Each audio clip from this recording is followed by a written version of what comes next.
Et bonsoir à tous, bienvenue sur l'After Produit, sur ce dernier talk de la journée avec le choc des titans, où j'ai l'honneur d'accueillir 4 magnifiques personnes, encore une fois. Romaïssa, bienvenue. Merci Marcel. Je me présente rapidement Ouais. pour le dernier talk. Romaïssa, je suis directrice produit chez Le Bon Coin. Le Bon Coin, je pense qu'on connaît tous. Si vous ne connaissez pas, je vous invite à télécharger. Drop the mic, c'est... On passe. 30 millions d'utilisateurs, utilisatrices uniques par mois. Très belle marque. Première marketplace de seconde main en France. Et voilà, tout ce que je pouvais vous dire. Et ça me fait plaisir de te voir. Moi aussi. Ça fait longtemps. Ça fait longtemps qu'on ne s'est pas vu en vrai. Effectivement. Je suis ravie d'être là. Rémi, comment ça va? Ça va hyper bien. Et moi, je suis CPO du groupe Se Loger. Donc, Se Loger, Logikimo et 11 marques dans le groupe. On avait eu aussi l'occasion de te voir dans l'After Produit. Ouais. Donc, on a 3 personnes qui ont fait partie de l'After Produit. Audric, justement, comment tu vas? Nickel, impeccable. Donc Audric Chauveau, CPO chez Invivo Digital Factory. Donc Invivo, groupe du secteur agricole. Ok. Il en faut. Faut bien que ça soit représenté quand même. On y est. On représente le secteur agricole aussi. Et pour finir, Benoît. Donc là, tu as mis les boîtes connues et là, les boîtes pas connues. C'est ça. C'est ça. On a essayé un petit peu de pas mélanger tout le monde parce que sinon... Et on se bat à un moment où non. Exactement. Et ben, merci de m'accueillir. Je suis très content d'être là parce que d'abord, j'ai pas mon t-shirt. Je suis fan de Rémi, je suis fan de Romaïssa, mais je le mettrai la prochaine fois, c'est promis. Et donc, moi, je suis Benoît, je suis CPO d'Ocus. Et donc, Ocus, c'est une entreprise qui aide les autres entreprises qui ont des besoins d'images à trouver ces images grâce à la technologie et à plus de 30 000 photographes. J'ai fait mon pitch. Bah écoute, merci. Benoît, j'avais une question. Comment choisir la bonne organisation produit? Il n'y a pas de bonne organisation. Je pense qu'on peut dropper le Allez. mic. Et Hop là, merci là-bas, il y a beaucoup, du au champagne. revoir. On l'avait préparé aussi.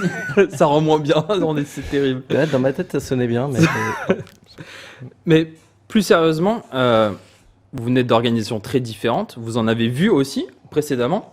Mais comment est-ce qu'on fait pour arriver à une organisation mature ou stable en fait finalement? Est-ce qu'on peut déjà lier mature et stable? Je sais pas. Mais comment est-ce qu'on fait pour arriver à vos tailles d'organisation? Et est-ce que vous avez fait de l'incrémental? Est-ce que vous avez déjà planché sur une organisation? Il n'y avait plus qu'à scaler, mettre des nouveaux noms et ça fonctionne sur le papier. Comment est-ce que vous fonctionnez pour Je pense qu'on fonctionne comme on fonctionne dans le produit. On itère, on apprend et après on roll back ou on continue. En tout cas, si je vous donne l'expérience du Bon Coin, le Bon Coin, c'est 56 feature teams répartis en tribe. Le point structurant de notre organisation, c'est le fait d'être en binomage complet à tous les niveaux. On a un binomage CTO, CPO, directeur, directrice produit, directeur, directrice tech, POEM. Et du coup, ça assure l'homogénéité. C'est la colonne vertébrale vraiment de l'organisation. On itère tous les ans. Chaque 1er janvier, on a une nouvelle organisation. Chaque 1er janvier, on apprend. Et derrière, on retravaille en fonction des objectifs de l'entreprise. Donc, moi, je te rejoins. Il n'y a pas de bonne organisation produit. Il y a des bonnes organisations à des momentum forts pour la boîte et en fonction des enjeux business de l'instant de la boîte. Et fameuse règle de Murphy, est-ce que c'est l'organisation qui s'adapte à la stratégie? Est-ce que c'est la stratégie qui doit s'adapter à l'organisation? Nous, on a opté pour c'est l'organisation qui s'adapte pour générer un maximum de business et de satisfaction utilisateur. de ton côté, Rémi? Moi, je suis venu là pour écouter les réponses. Plus un. Non, c'est vrai. Je pense que c'est assez symptomatique. Tout le monde est un peu aligné là-dessus. Trouver la bonne organisation, en fait, c'est une quête sans fin. Et ce que tu as appris dans tes autres boîtes, tu peux pas le réappliquer dans une autre. En tout cas, tu peux essayer, mais il y a très peu de chances que ça marche. Ça va dépendre de ton contexte, de tes clients, de tes users, de ton produit, des gens qui sont dans ta boîte, selon la maturité des gens que tu as dans ta boîte aussi. Et ça évolue au fur et à mesure du temps, au fur et à mesure de la santé de la boîte, etc. Donc, c'est une itération permanente dessus. Il y a des moments où tu fais des changements plus forts que d'autres, mais en réalité, c'est des changements permanents. Et après, on a chacun des principes à l'intérieur. Moi, ce que j'aime bien, c'est pouvoir la faire changer. C'est avoir la capacité de la faire changer et de se dire, bah, tiens, là, on met un focus dessus et on va mettre un focus sur telle partie, donc on va renforcer, on va mettre plus de monde qui va travailler sur cette partie. C'est plutôt sur ce genre de choses que je vais regarder qu'avoir des concepts très fermés sur comment sont organisés. Il y a des boîtes qui ont encore des PO et des PM, d'autres qui ont que des PM. Bon, pour moi, ça, c'est pas dérangeant. Ça va dépendre un petit peu de chacun. Ok. Et de votre côté, justement? De toute façon, je pense que Romain ça l'a dit, il faut faire du test and learn. Il faut avoir des points de mesure même de data, hein, de les gens, qu'est-ce qu'ils en pensent, est-ce qu'ils sont bien, est-ce qu'ils sont pas bien, est-ce qu'on a amélioré la performance ou pas de la performance. Pour moi, il y a plusieurs choses. Il y a 2 éléments que je voudrais pointer. Le premier, c'est que il y a alors, j'ai travaillé chez Deezer, hein, je l'ai dit plusieurs fois. Donc, il y a une boîte avec un logo vert qui fait un peu les mêmes choses, qui a théorisé beaucoup de choses. Et donc, il y a beaucoup de gens qui ont implémenté ce modèle, à mon avis, qui l'ont mal implémenté. On se demande beaucoup d'ailleurs si, il ne faut pas que je le dise, la boîte au logo vert l'a implémenté elle-même. Donc, c'est assez. La réponse est non. Moi, Je crois que la réponse est non. J'avais eu marre de l'entendre ça et de dire ouais mais chez Ouais. le truc au logo vert. On peut Ils donner les disent noms. que Hein. Chez Spotify, Non, ils ont non, fait non. ça, ils ont sorti, ils ont fait des guildes, des machins, des trucs, et puis c'était en boucle. Et quand tu étais organisation, ils étaient là, oui, on a lu les articles de blog, donc on avait fait venir un dev de chez Spotify un midi. Et ils avaient posé la question, et en fait, le dev te disait, oui, ça c'est bien, ça c'est nul, ça fait qu'on a 95% d'AB tests qui vont pas en prod. Et donc on a plein de trucs qui vont jamais en prod, qui restent 6 mois en AB test, parce qu'on est bloqué dans ces loops et dans ces trucs. Et en fait, de l'intérieur, ils te disaient, non, mais ça, on ne l'utilise pas. Ils l'ont écrit sur le blog, on ne sait pas. Nous, on ne l'a jamais vu dans les équipes. Il n'y a jamais eu ce truc-là. Donc, il faut faire attention aussi. Je suis 100% Cette mystification de ce Ouais. modèle-là. Des fois, j'ai envie de dire, on en parlait tout à l'heure avec notre collègue en haut, peut-être des fois, il faut arrêter de lire, il faut faire un peu plus. Il faut, par exemple, écrire, il faut faire des tests, il faut écrire sur ce qu'on fait et essayer d'avoir des learnings. Mais il ne faut pas appliquer ce qu'on lit parce que souvent, effectivement, c'est pas exactement ce qui se passe. Ensuite, on a oublié qu'une organisation doit être plastique et doit dépendre d'abord de la stratégie et des objectifs. Donc souvent, on a tendance à oublier. On se met typiquement, on se met des squads ou des tribus, puis on dit voilà, ça c'est ça. Puis après, si l'objectif, il pense faire une tribu, la tribu, elle n'a pas les moyens de faire l'objectif parce qu'en fait, il y a toutes les autres derrière. Donc il faut absolument que les choses soient plastiques, c'est important. Et vous, chez Invivo, comment est-ce que vous fonctionnez? Et c'est marrant, dans ta question, tu dis comment vous faites pour avoir une organisation stable. Mais Ouais. en fait, c'est absolument pas une fin en soi d'avoir une organisation stable. Parce que, je peux que rejoindre tout ce qui a été dit. Forcément, c'est un peu. Quand on passe en dernier, on est sur ce qui a été. Tu passeras en premier juste après. Audrey. Mais je rejoins tout ce qui a été dit. Tu as besoin d'une organisation qui répond à ta stratégie et à ton besoin. Et ce besoin, il peut être court terme. Donc ton organisation, elle peut pas être stable. Et pour le coup, on a spoilé un peu quand on était sur le talk d'avant. On parlait de changement. Et si tu es capable d'accompagner le changement et de faire en sorte que ce soit compris, c'est pas un problème de changer d'organisation. Ce qui fait qu'en fait, il n'y a pas de bonne organisation dans le sens où tu te plantes, c'est pas grave, tu modifies, tu changes d'un quarter à l'autre, tes OKR ont changé, peu importe, ton organisation, elle accompagne. Alors, il faut pas changer de vision tous les 4 matins, mais si à la marge, tu peux quand même adapter un peu ton organisation pour qu'elle colle à ton OKR et à ton quarter, t'es déjà pas mal. Mais est-ce qu'à force de changer souvent, en tout cas régulièrement, est-ce qu'il n'y aura pas une lassitude des équipes? Parce que finalement aussi, l'humain aime son confort, on aime l'habitude. Si on change l'habitude, on doit accompagner au changement. Peut-être qu'il peut y avoir une lassitude qui s'installe. Comment est-ce que vous accompagnez, comment est-ce que vous appréhendez cette problématique? Toujours créer du sens. En fait, si tu changes ton organisation, mais que ça répond à une vision qui, elle, n'a pas changé, mais que la façon d'atteindre le but et d'aller au plus proche de ta vision, le moyen d'y arriver, la route change, le sens, il n'est pas perdu. Et donc l'organisation, c'est juste un moyen d'y arriver. Donc il n'y a pas de raison qu'il y ait de la lassitude. Alors je ne dis pas changer en profondeur encore une fois tous les 4 matins, il faut relativiser les propos. Mais je pense que si tu crées du sens, l'organisation, c'est un moyen d'y arriver. Ça ne doit pas être une contrainte. Ok. Vas-y, je t'en prie. Je te rejoins sur cette notion de sens qui est hyper importante et qui rejoint aussi une notion d'implication des équipes. Moi, quand je suis arrivée chez Le Bon Coin, il y a un truc sur lequel j'étais fan et ça aurait pu être dans n'importe quelle boîte. C'est pas parce que c'est dans ma boîte que je trouve ça incroyable. C'est en fait, ils avaient mis en place bien avant que j'arrive. 4 ans peut-être auparavant, juste avant le shift en agile, ce qu'ils appellent le travail d'organisation apprenante. Donc tous les mois, il y a une problématique qui émerge au sein de l'organisation. Il y a une équipe qui se constitue et on a un sponsoring de la direction et derrière on va tacler un sujet.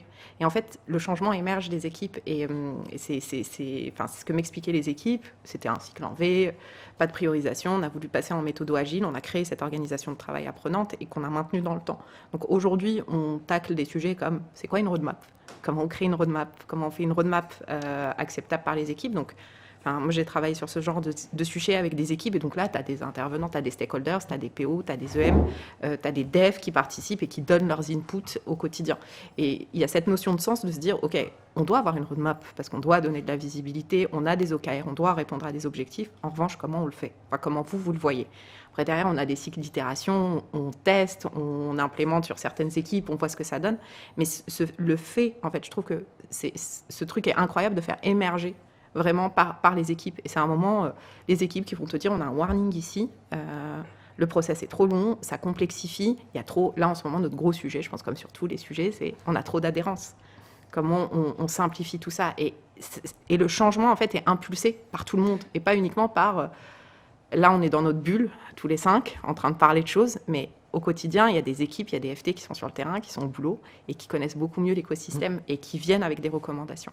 Et je pense qu'il y a la notion de sens et la notion de créer un écosystème bienveillant et responsabilisant pour permettre aux équipes de s'exprimer et surtout pour leur dire, OK, bah, regarde, tu l'as proposé, c'est en place. Et c'est ce qui a bien fonctionné dans les derniers travaux d'orga que j'ai vus. Après, il y a toujours la conduite du changement, il y a toujours la réticence, il y a toujours tout ça. Et ça, c'est notre rôle de l'accompagner également. Non, mais de mon point de vue, avant d'être des leaders produits, je pense qu'on était tous plus ou moins des product managers et il faut qu'on s'applique à nous-mêmes les préceptes qu'on a appliqués en tant que product manager ou à nos équipes. Tu ne changes pas une organisation pour changer une organisation parce que ça te fait plaisir. Tu changes d'abord parce que tu as un problème ou tu as un changement de stratégie et il faut que tu parles de ton problème. Donc effectivement, il faut que tu parles de la base parce que c'est très très rare qu'au niveau CTO, surtout dans des entreprises comme vous êtes où tu commences à être un petit peu haut dans les sphères, que tu aies vraiment conscience de ces problèmes-là. Donc, il faut partir de ces problèmes humains, le travail avec les équipes et trouver les meilleures solutions. Et après, de toute façon, le problème que tu vas résoudre, tu vas en créer un autre. Et ainsi de suite, et ainsi de suite. Pour les avions, il a fallu 100 ans avant qu'on puisse faire des vols transatlantiques sans qu'il y ait quasiment plus d'accidents. Nous, ça fait 20 ans qu'on fait du digital, donc il nous reste 80 ans. On est encore large. On est large. Et tout à l'heure, enfin, tu le disais sur le thème précédent, mais c'est l'attitude. Et en fait, l'attitude que tu as en tant que leader, mais même que tes managers tu arrives à faire, c'est ce que toi, tu vas avoir comme attitude. Ça redescend toujours et c'est encore plus fort chez un CEO quand les boîtes sont petites, mais c'est ce que tu arrives à infuser comme état d'esprit, etc. Et toi, en tant que leader de ton équipe produit, il faut aussi que tu arrives à infuser ça. Et que si tu as une attitude ouverte au feedback, ou à l'écoute, et que c'est de l'écoute, mais où tu écoutes vraiment, et c'est pas juste tu laisses parler, etc., c'est là où tu vas commencer à avoir des choses qui remontent et tu vas entendre ce qui se passe réellement. Mais l'attitude, je trouve que c'est très vrai, et c'est ton attitude va normalement s'infuser après aussi dans les équipes et permettre d'entendre et de justement être un peu plus au courant de ce qui se passe. Ce qui me paraît fondamental, c'est que quand tu veux réussir un produit, quand tu veux qu'il ait du succès, que ce soit une feature ou même ton produit en lui-même, je me souviens, quand j'étais chez Deezer, on venait souvent me dire mais qu'est-ce qu'il faut faire pour réussir?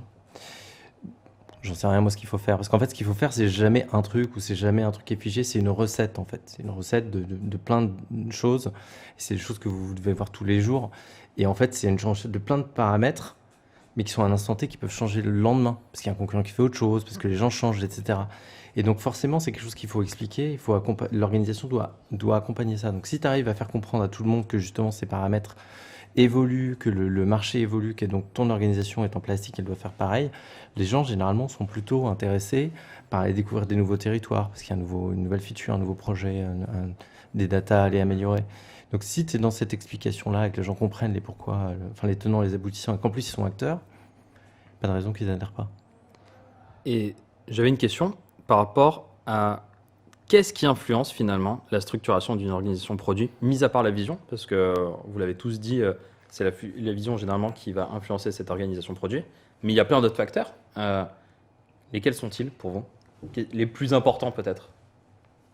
Je pense que quand tu as un risque marché fort qui émerge à un instant T, tu fais en sorte de dérisquer un maximum. Donc, soit tu as un moment, tu as un sujet qui va émerger sur lequel tu vas concentrer toutes tes équipes. C'est vraiment les prios. Enfin, on l'a fait chez Mythique, on le fait chez Le Bon Coin. On a des grosses prios annuelles et par quarter. Et après, s'il y a une menace qui émerge ou s'il y a une opportunité aussi qui va émerger en se disant « Ah, tiens, il y a un truc sur ce marché-là, peut-être qu'il faut qu'on y aille, on va accélérer tout de suite. » L'avantage dans des types d'organisations, en tout cas comme Le Bon Coin ou même comme se loger, c'est que on a des équipes qui sont en charge de checker la stratégie, les trends, et donc on a des plans sur du long terme. Donc, en fait, on n'est jamais pris au dépourvu, parce que tu as un moment, tu as une menace qui émerge, tu l'as déjà analysée en macro, on va accélérer sur celle-ci. Donc, c'est tous ces facteurs un peu marché qui vont aider. Je pense qu'il y a des facteurs aussi technologiques forts qui peuvent impulser un changement brutal de cap. Si demain... un des deux gros géants du mobile nous annonce qu'il y a un changement, on va tous devoir s'aligner. Enfin, je vous parle pas de la RGPD, on y est tous passés, je vous parle pas de la CNIL, mais on a ce genre de sujets qui peuvent venir influer sur des orgas pour justement pas impacter le business as usual et le business. Donc, pour moi, c'est les principaux facteurs que je vois. Je pense qu'il y en a plein d'autres. La strat, t'entends quoi moi, je regroupe tout ça sous la stratégie. La stratégie qui fait qu'effectivement, ça peut être de la concurrence, ça peut être un fait de marché, ça peut être tas de choses. Donc, ton organisation s'adapte à ta stratégie, c'est ce qu'on disait tout à l'heure. Après, effectivement, la stack technique va faire des contraintes d'organisation sur certaines choses, où tu vas devoir former tes équipes de manière un peu différente.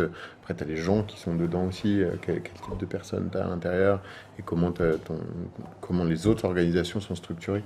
Parce que le produit ne vit pas tout seul, le produit c'est par définition un organisme qui est au milieu des autres. Donc tu ne peux pas non plus toi faire dans ton coin ton organisation, il faut que tu interagisses avec les autres et que tu vois comment sont organisés le marketing, les ops, les sales, etc. pour que ça colle. Et ce que tu disais tout à l'heure, la colonne vertébrale que vous avez ou ta tech produit, on essaye même de l'étirer un peu et d'avoir sur cette colonne vertébrale du marketing qui vient se coller et que tu aies des chefs de marché pour chaque binôme, ça devienne en fait un trio, un quatuor, tu rajoutes de l'UX, etc. Donc là, tu commences à te répandre un peu et c'est l'organisation de ton entreprise en entière qui est revue et pas juste le produit en lui-même. Donc ça dépend de plein de facteurs. J'avais un point qui me travaille depuis quelques temps. Quand moi j'ai commencé ma carrière, on me disait une phrase, on ne fait pas les organisations en fonction des hommes, on les fait pas en fonction des objectifs de la stratégie.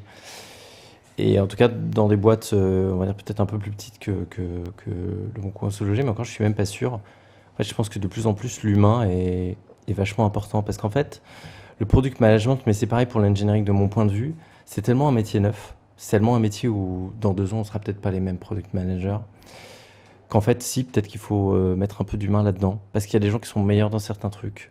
Il y a des gens qui vont être plus data-driven, donc il faut mettre plus sur les thématiques d'acquisition, par exemple. Il y a des gens qui ont une sensibilité plus du UX, donc il va falloir mettre plus justement sur les... Là, on va faire de la feature, là, on va faire des trucs très user-centriques. Et en fait, je me demande si c'est pas une erreur, en tout cas dans les équipes produit engineering aujourd'hui, de pas mettre un peu d'humain et de pas jouer un petit peu... Moi, je vois un peu mon rôle de plus en plus comme un coach, un peu comme un coach sportif, mettre les gens aux bons endroits, là où ils apportent de la valeur. Parce que malgré tout, on peut le dire ce qu'on veut. Tu as une école pour faire ingénieur, tu as une école pour faire designer, tu n'as pas d'école pour faire product manager. Donc tu peux pas être bon partout, c'est très compliqué. Il faut être bon en UX, il faut être bon en UI. Ils vont lancer une pub là, ils vont mettre Ah oui, il y en a une. La formation. Ils l'ont mis avant le... Non, mais je parle d'une formation, toi, un ingénieur fait 5 ans après le bac. Il y a des formations aujourd'hui très bonnes, je suppose, dans le product management, mais ça dure 3 mois. Ça dure pas 5 ans. Donc il faut qu'on soit un petit peu plus capitaine et il faut qu'on mette un peu plus d'humain dans les organisations, à mon avis. Ouais, on peut que être d'accord. Mais je crois que Rémi l'avait laissé sous-entendre aussi dans sa réponse. Et on peut qu'insister là-dessus. Je me rends peut-être pas compte non plus dans les très grosses organisations. Moi, je suis dans une organisation, on est loin des 56. On est en train de passer de 7 à 14 équipes. Donc c'est pas les mêmes. C'est déjà pas mal. Hein. Ouais, mais reste que 14 équipes, c'est 14 PO ou PM, peu importe, qui ont tous un profil différent, une expérience différente. Et c'est aussi ça de créer ton organisation sur ces gens-là, parce que finalement, le fait qu'ils soient pas très très nombreux, ça te permet de les connaître suffisamment et d'aller dégager la meilleure orga autour de ces gens-là. Et c'est aussi chouette quand on reste dans une orga à taille humaine, ça ouvre des possibilités que je ne soupçonne pas potentiellement dans les grands groupes. On a une question qui nous a remonté du chat de Jenny Fleur qui demande, dans la mise en place d'une première orga produit suite à une orga projet, donc vraiment ce passage de projet à produit, donc avec potentiellement une direction de produit, quels sont les rôles indispensables, clés selon vous?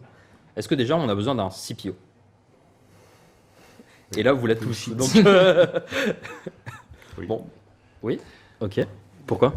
Alors, je réfléchis en même temps à la réponse, mais S'il y a quelqu'un qui a un truc intelligent à dire, prendre les allez-y, hein. On a besoin de quelqu'un qui donne une direction et une vision. Après, on l'appelle pas CPO si on veut. J'ai vu beaucoup de boîtes se former avec un fondateur qui joue ce rôle de produit. C'est bien, mais ça a vachement de limites. Et c'est un métier d'être product manager. C'est dire beaucoup de non, c'est d'essayer de rationaliser beaucoup de choses. Ce qu'un fondateur va pas forcément toujours très bien faire. Et moi, un de mes conseils que j'ai pour les entrepreneurs, c'est qu'il faut s'entourer le plus vite possible. Donc, ça peut être un premier PM, c'est pas forcément un CPO, mais il faut quelqu'un qui donne la direction avec un mindset produit. Je parle de product sense et de product execution. C'est pas un truc qu'on va retrouver chez un fondateur ou chez même si de plus en plus, mais même chez un CTO ou chez des développeurs. Il faut qu'ils aient le temps de le faire. C'est souvent ils le prennent qu'une fois qu'ils n'ont plus le temps de faire cette partie-là, et en fait du coup elle est minimisée sur la priorisation, sur la relation entre la tech et le produit, entre le marketing et le produit, entre le marketing et la tech, etc. Et c'est le poste que prend le PM. Au-delà de ça, ton fondateur, en plus, il est bourré de subjectivité. C'est Ouais. c'est son bébé. Et c'est aussi le rôle, à un C'est moment son donné, rôle. de très rapidement injecter du produit dans l'orga pour réinjecter de l'objectivité. Et c'est une altitude aussi, je pense, des products, parce qu'il y a des CEO qui ont peur que mettre un product signifie perdre tout le contrôle de la roadmap, etc. Il faut le faire comprendre aussi. Un CEO, il va faire ce qu'on appelait nous des moonshots, mais des fois, c'est quand même lui qui a une vision, qui a monté une boîte. Ils sont rarement bêtes, et donc il faut aussi les écouter et dire, ok, est-ce que je peux mettre du rationnel derrière? Est-ce que j'ai envie d'en mettre? Ou est-ce qu'on se dit, bah là c'est un truc, on le tente, et en fait, on n'a peut-être pas de rationnel derrière, donc c'est aussi lui montrer que il aura toujours la place autour de la table, il sera écouté. C'est juste qu'on va rééquilibrer un peu les paroles et qu'on va remettre un peu de rationnel dans l'irrationnel. Pour rebondir justement sur la question et un passage de mode projet à mode produit, en fait, je pense que pour l'avoir vécu dans 2-3 prises de poste, il y a une typologie de PM ou de PO, enfin on les appelle comme on veut, qui sont très orientés agiles, qui sont très orientés méthodo, qui peuvent être hyper intéressants sur ce genre de switch, parce qu'en fait ils apportent avec eux toute cette vision de ok, où est-ce qu'on va, c'est quoi un rituel agile, comment je vois une roadmap, qu'est-ce que je peux apporter de nouveau, comment on peut tester, et cette logique un peu un esprit d'entrepreneur de qu'est-ce que je peux tester, qu'est-ce que je peux faire facilement, et c'est hyper intéressant en fait d'avoir ce genre de personnes. Souvent on le substitue avec un rôle de coaching où on apporte des coachs agiles pour pallier à ça, mais parfois vous avez vraiment, on voit la différence quand on a un POPM, une POPM qui arrive avec ce mindset là, qui va paf bootstrapper le truc, relancer le truc, et peut-être pas un quarter après, mais 2 quarters après, vous avez une équipe qui est complètement transformée, parce que le lead, donc bon, là je parle de PM, mais on a aussi ce même esprit côté engineering manager qui vient apporter toute son expérience et toute cette sensibilité. En fait, c'est vraiment de la soft skill, cette sensibilité de vouloir changer les choses et de plus être ok, c'est quoi les délais, mais être vraiment orienté plus client, orienté plus agile, orienté plus méthodo, et qui aide vraiment au switch. Et j'avais lu un article qui était hyper intéressant sur quelle typologie de product tu dois embaucher en fonction des différents niveaux de scale des boîtes. Et vraiment, on le voit, on a des profils tous différents. Et sur les early stage, c'est vraiment des esprits d'entrepreneurs, mais avec cette capacité à challenger l'existant et à changer très rapidement et à apporter de la méthode, quoi. Et pour l'avoir expérimenté, effectivement, quelqu'un qui a un mindset agile sur des orgas projets, ça fait tout de suite la différence. Et inversement, si vous avez quelqu'un d'hyper structuré et de processé, vous restez dans votre truc. Non, on peut pas, c'est le projet, c'est ça, c'est la deadline. Non, on casse tout et on recommence. Donc, il ne faut pas hésiter à prendre des profils qui sont, en tout cas pour moi, aux antipodes de ce que je suis, pour venir apporter ce petit grain de folie du début. Il faut les valoriser pour que ça rayonne, et que montrer que c'est ça qui est valorisé aussi, et valoriser le résultat que ça donne, et identifier ces personnes-là aussi, quoi. On a Elena Lulabi, justement, du chat, qui rebondit par rapport à cette question. Elle dit, ma question rejoint celle de Jenny Fleur. À partir de combien de salariés une startup a-t-elle intérêt à recruter un PM ou un PO à plein temps? Sachant que... Dès qu'il y a des développeurs. Ouais, je parlerai pas en salarié, je parlerai en nombre de développeurs. Ok. Pour moi, Du coup, le plus tôt possible, finalement. Ouais, en fait, Ça Ça pour la dépend boîte, aussi ouais. si le produit est le cœur de la startup ou si c'est juste un moyen de toucher un client. Enfin, je veux dire, potentiellement, il y a des produits qui nécessitent quand même... une landing page, je veux dire. On n'en est pas loin quand même.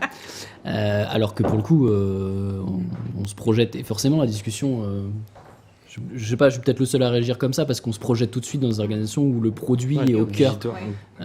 Et c'est ce qui se monétise. Mais donc c'est difficile de répondre. Il y a tellement de contextes que.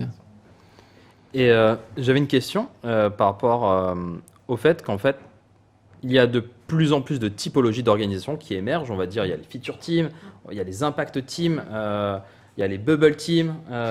C'est pas simple. Je crois que c'est d'ailleurs chez Seloger. Donc j'essaie de donner un petit peu de tout le monde là, comme ça, on va essayer de trouver.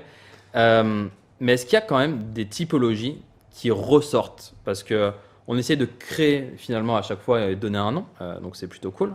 Mais est-ce que finalement il y en a quand même où on va se dire ok, pour commencer ça c'est vraiment cool, c'est la solution la plus simple, par exemple feature team, on entend de plus en plus le mot feature team, mais est-ce que c'est le cas ou est-ce qu'il faut ou est-ce qu'il y a d'autres types d'organisations peut-être C'est une équipe autonome. En fait, elles sont toutes autonomes. Après, ça dépend juste de l'objectif que tu leur donnes. Est-ce que c'est un outcome? Est-ce que tu as des OKR, pas d'OKR, etc. Mais c'est d'en faire des équipes qui soient au maximum autonomes pour qu'elles puissent avancer, qu'elles soient ralenties le moins possible par de l'externe, quoi.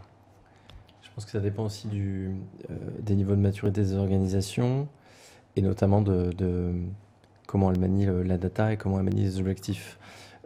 Aujourd'hui, on voit beaucoup de feature team, donc je travaille sur telle feature du produit. Moi, je crois que vraiment, il faut qu'on switch vers justement des impact team, power team, peu importe comment on l'appelle. Enfin, c'est très dans la littérature américaine et c'est ce que font les Américains en ce moment. Mais pourquoi je dis ça, c'est que je pense qu'on a un comportement aujourd'hui qu'il faut qu'on casse, en tout cas dans les organisations que je vois moi, qui est je suis product manager, je dois occuper les développeurs. Donc j'ai 5 développeurs, ils doivent absolument shipper de la feature parce que sinon ils vont se tourner les pouces, ils vont pas savoir quoi faire. Mais il faut qu'on arrête de shipper de la feature pour shipper de la feature, faut qu'on ship de la feature pour avoir un impact quelque part. Moi, je leur dis souvent, s'ils ont rien à faire, t'inquiète pas, ils vont s'occuper. Moi, je suis développeur aussi, un peu, j'ai toujours de quoi m'occuper. Tu refactors, tu fais machin. Et l'avantage de focuser des équipes autour d'une performance, et je crois que c'est dans un talk sur la growth où tu racontais ton expérience chez Mythic où tu le disais très bien, il faut se mettre un objectif et il faut se mettre tout le monde devant un objectif. C'est vachement plus puissant que de dire on va faire telle feature, telle feature, telle feature. Souvent, en plus, les features, on les sort une fois et on les laisse vivre. On oublie qu'il faut itérer pour les rendre successful. Faut sortir du ce que j'appelle le feature telling, mais il faut aller vers de la performance. Donc moi, j'incite à aller vraiment vers... moi, je suis une équipe et je suis en charge d'améliorer l'acquisition de 20%. C'est mon objectif pour le quarter. Alors, c'est très compliqué. Ça demande des gens qui sont beaucoup plus matures que ce qu'on a dans d'autres organisations. Ça demande un mindset différent. Ça demande un esprit d'équipe aussi très fort. Mais quant à ça, c'est quand même vachement puissant. Merci à tous pour ce talk qui était le dernier talk de la journée avant de finir avec le dernier Happy Hour. Donc on va un petit peu tous s'amuser, donc ça va être plutôt cool. Merci infiniment et on se retrouve d'ici quelques minutes. Merci à toi surtout. Pour l'Happy Hour. Merci. Merci beaucoup.